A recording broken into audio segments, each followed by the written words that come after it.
Right. Il faut qu'on aille à Kunafa dès que possible. Tu as fait le plein de matériel?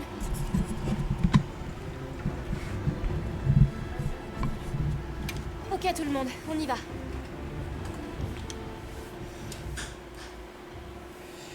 Hello YouTube, welcome to the channel. I'm Plato. I am a nurse practitioner and a doctor of nursing science as of April 30th. So, for those who are new to the channel... Quelle est la situation? Oh, wait. C'est le chaos. Personne ne s'attendait à ce que la tempête de sable soit déjà de retour. Nous comptons nous rendre au cœur de la tempête. Il y a de bonnes chances pour que le monstre que nous cherchons soit là-bas. Cœur de la tempête? C'est le souffle du vent. Vous allez au-devant d'un grand danger. Cela dit, je ne vous empêcherai pas de suivre votre instinct. Puissent les vents guider vos cœurs. Merci. Direction le souffle du vent. Oh, yeah, I still have it in French, by the way. Okay, so... Le spectre blanc est apparu pendant le déluge. Il sera peut-être attiré par la tempête de sable. Je sais, c'est maigre comme ça. That's not what I wanted. Oh no. Okay, whatever. I'm not coming back for it. So, again, I'm a nurse practitioner and a nurse scientist. I've done a research study, and I'm doing this channel to kind of keep myself in shape and keep myself sharp. So I go over a article a day, or a video I should say. And today's article is a meta-analysis putting the gaming experience at the center of the therapy, the video game therapy approach, by Bocci. I have to figure out how to pronounce this. Bocci College, 2023. I cannot hear myself with this headset. Let's take a look here. So, I came across this article thinking they did a study or something along those lines. I'll have the link in the description. Vous entendez?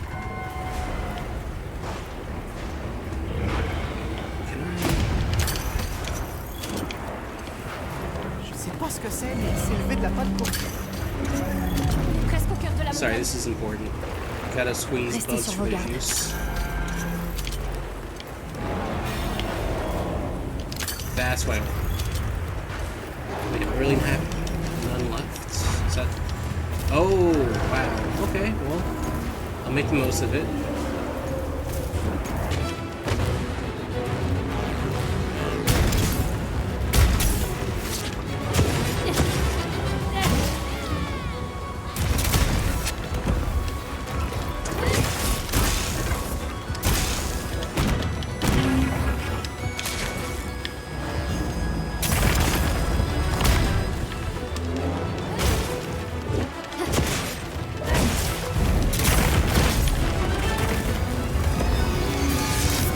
No. I do not have the agility to dodge that.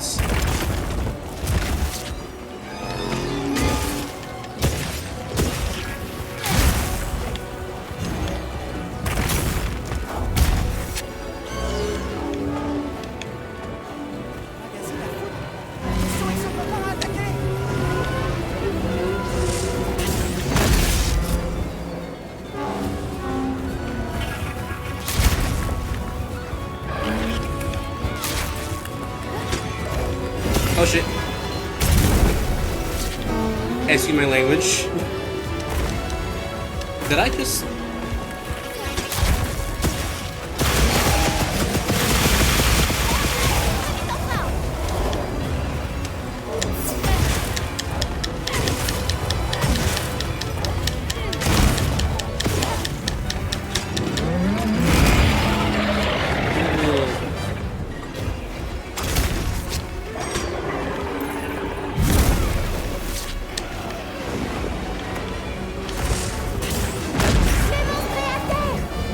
Awesome.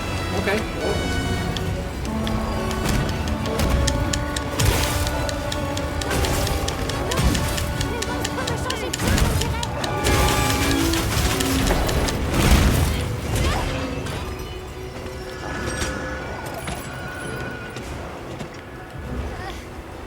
Well,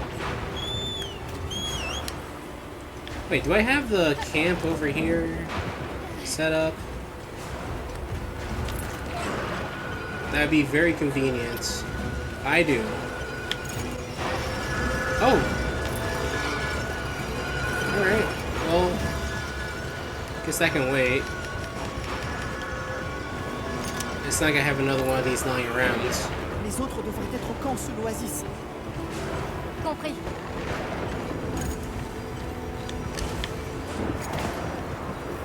Let me take that.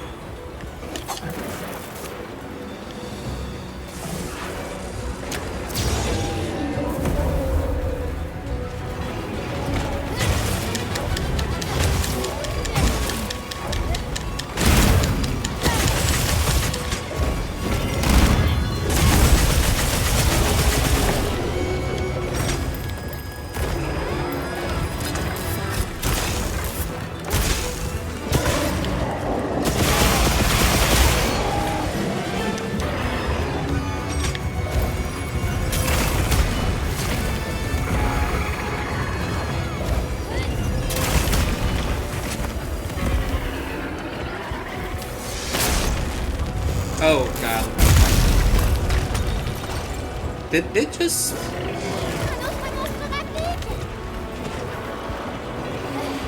Huh. T'as vu ça?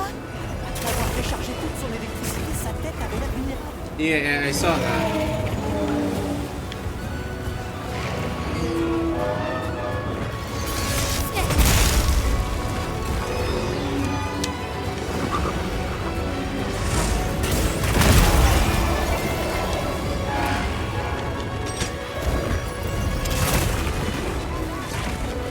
This thing gets bullied all the time.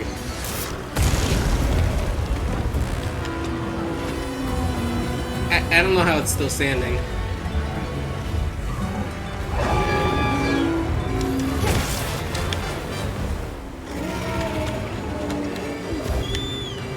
Well, it's not really standing. It's on the ground. It's quite wounded.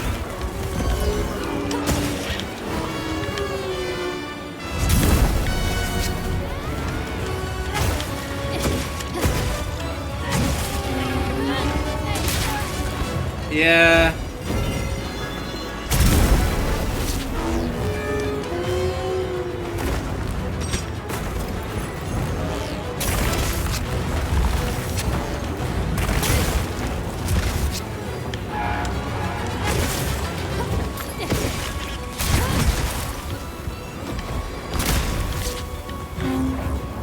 Tail? Yeah.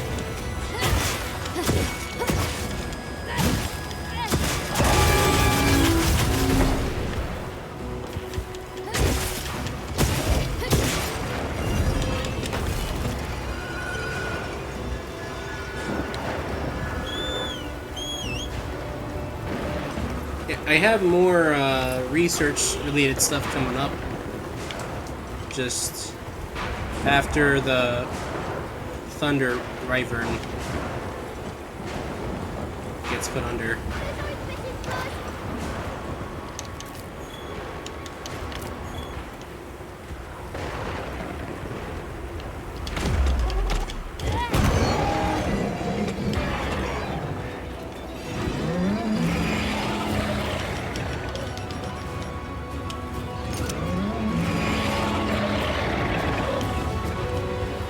This is the following one over here.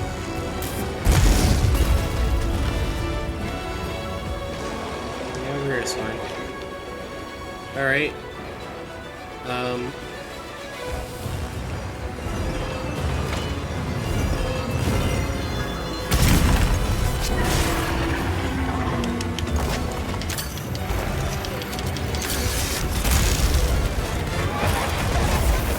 Oh, that gets me too. Yeah, forgot.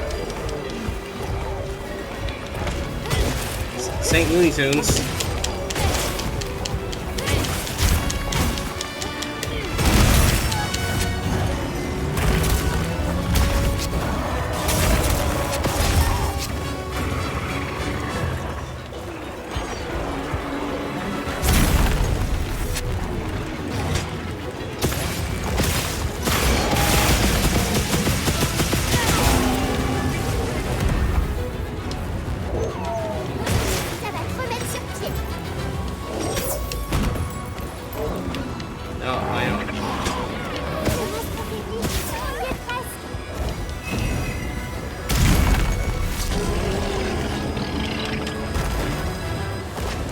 dropped something. That's what he drops. I was wait till he's up or whatever.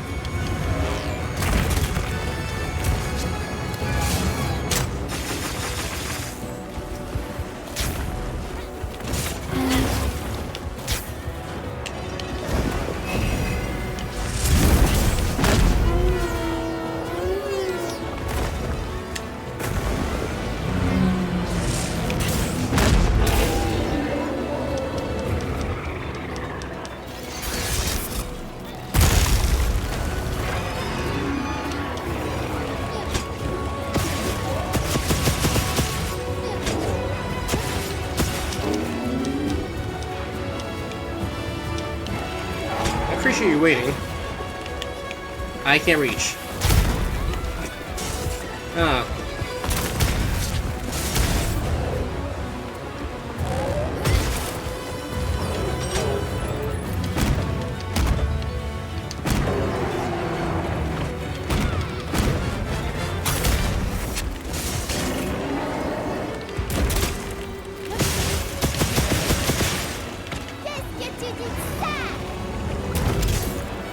Okay, fine.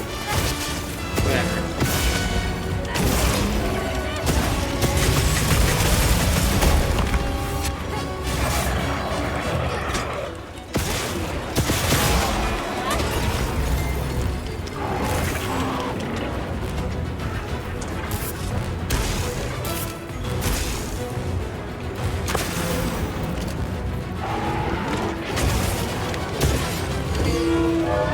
Attention, le monstre est déchaîné.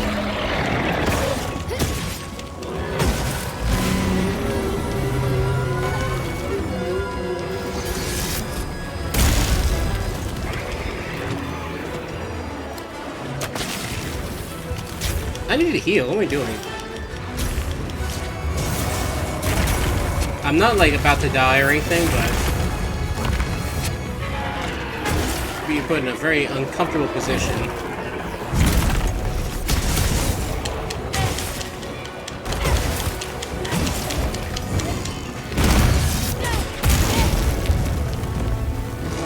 Okay. Well, gonna cut that out real quick.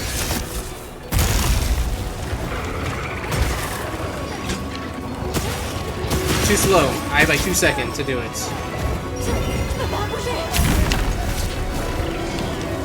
That's what I'm talking about.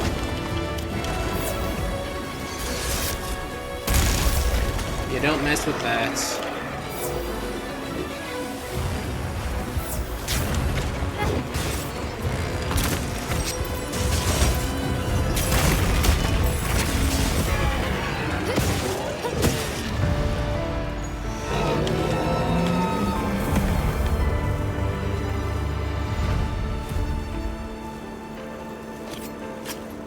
Okay. I apologize. Back to this. Theory of self-efficacy, right? What this is if you're going to have someone, I guess you're trying to encourage a new behavior change, you're trying to learn something, how effective that person will be Retournons à Azuz.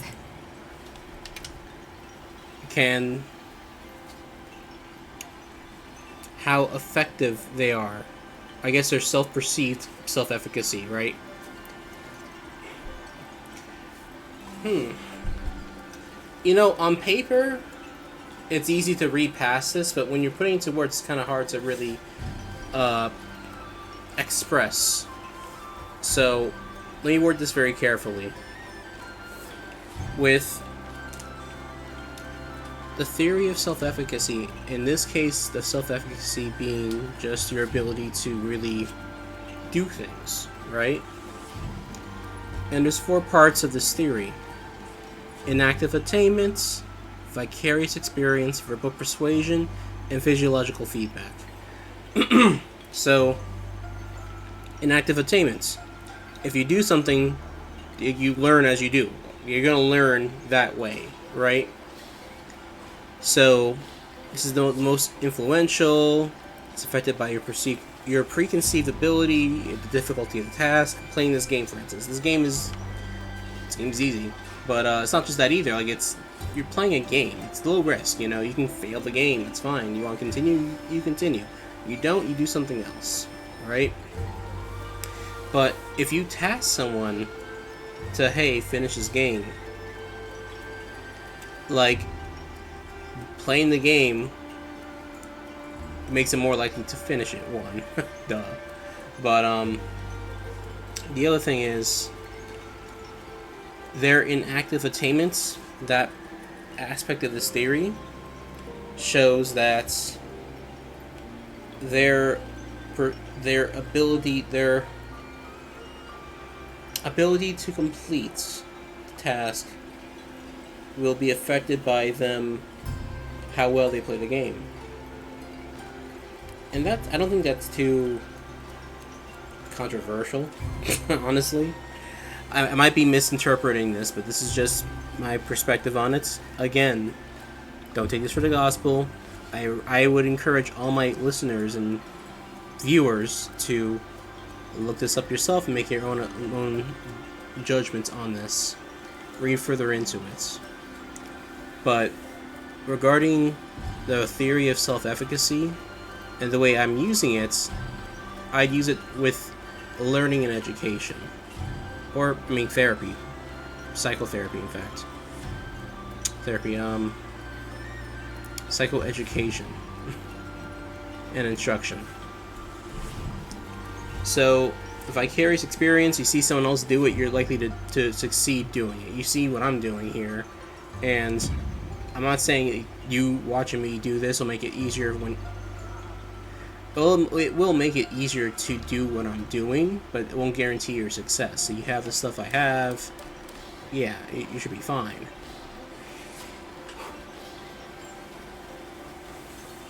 But when I hear vicarious experience, I'm thinking group therapy, right? You listen to other people go through things similar to what you're going through, you learn from them. Simple as that. Verbal persuasion. Again, inactive attainments, you practicing and you gain better at it. That should just start with that. The verbal persuasion is someone simply educating you. Now, this is a thought I didn't have when I came across this theory originally, but it comes to me now. People who are in a substance abuse program, or they're being hospitalized for not overdose, but detox, that's the word. You are constantly being treated by people who may or may not they know their experience based on what they've learned and from their experience, but I may not have it from a person who's recovered, right? And I won't go into detail on that, but the fact remains that that's kind of what verbal persuasion is. It might be better if you were with someone who's going through the same thing you're going through. Vicarious experience. And active attainment, if you can practice being sober, you probably be sober. You have things you can do. Sober activities, such as video games. Alright? Physiological feedback. I'm not sure if the other video is up yet, but I discussed this in another session regarding the game PlatoHD. And in case you didn't see it, long and short of it is, it's an e-health game, serious video game, which is separate from commercial off-the-shelf video games. These are designed for a specific reason. Now, regarding physiological feedback, with the game PlatoHD, you're playing basically a space shooter with a pulse oximeter on your finger. And the game gets harder when you are under more stress. So you have to train yourself to get less stress to progress further. That's the physiological feedback. Now, again, I just went on a tangent regarding the theory of self-efficacy. Why they go into all that? How is video game therapy gonna work? right? From the article, video game therapy created in 2019 by Dr. Francisco Bocci. I keep thinking about the that pasta, the potato pasta, like gnocchi. This might be Bocci. At any event, so created by this doctor to allow for emotional containment and expressive work, using games to reflect on several aspects of one's lifestyle, emotions, and thoughts in a game setting. Okay. It goes into detail regarding how it can be used in training for focus, reducing anxiety, reducing PTSD, reducing depression, which I've seen in my own research, right? But it also goes into the stages of video game therapy. Establishing engagement, which is establishing rapport. Second stage is assessments, which you just evaluate the patient like you normally would. Third stage, insights. And fourth stage, reorientation. So where would games play into this? A game like this, if it aligns with the participant or patient, it go into the assessments and into the insights. This game, I guess I make it look easy, and it is kind of easy compared to other games in the franchise, in fact. But it may not be for everybody, you know? There are some people who simply, they play a game to turn their mind off, and they don't want to grow. You know, they just want, it's like you're watching a movie. You want a passive experience. You want a cinematic experience, which is not necessarily bad, but you're not really getting the game portion of it, right? You're just taking a back seat. I mean, that's fine too. The roller coasters exist for a reason. Now, with insights, you might get some new insight tackling these issues, these problems, and the fourth stage, reorientation, you help patients engage in ways to reinforce the insights. So you're playing a game with your therapist or with a health coach or just a nurse, and you gain some insight, some new thoughts you never even thought about, some perspective. They blow your mind. What are ways you can continue with that, right? And with gaming, like in my personal opinion, games can be useful for that insight.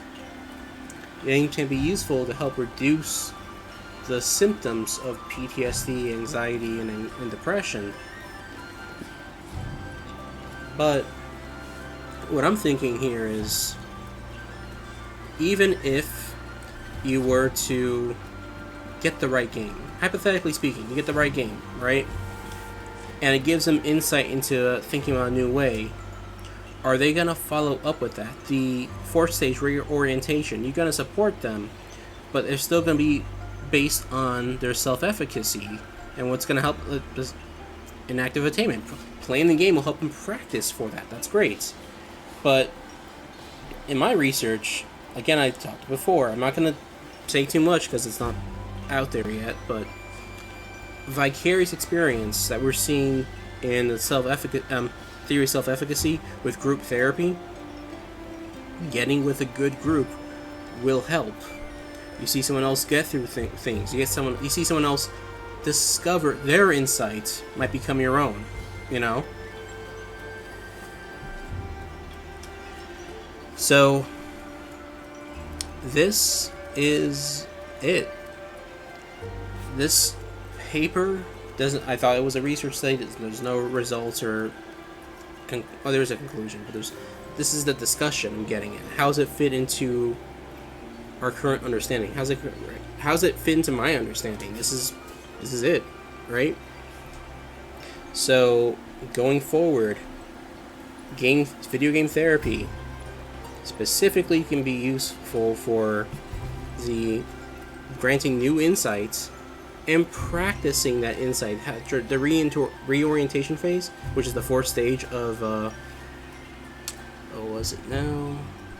well, the fourth stage of video game therapy. Literally that.